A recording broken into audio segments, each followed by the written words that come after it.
up guys? So, Idol. nandito kami ngayon sa loob ng bodega guys. Pupunta kami dun sa ano. Layo ng Tarzan doon, no?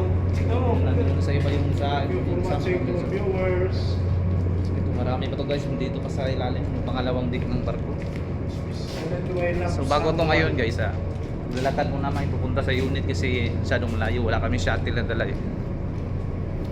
Ito yung kaibigan ko, taga-ano dito. May-ari ng cellphone guys. Kahit pa paano, pinahiram tayo guys. Saan na lang dito sir? Ano, taga-barko? Ano sir? Ano sir? Saan na lang dito? Lager mo sila. Sabi niya, saan na lang daw dito oy. Di, doon sa'yo yun kasi mag ano, oy, mag ano, paano yung ano natin, vlog natin. Wala na daw. Isa na lang daw. So isa na lang doon natira guys. Ito, kasali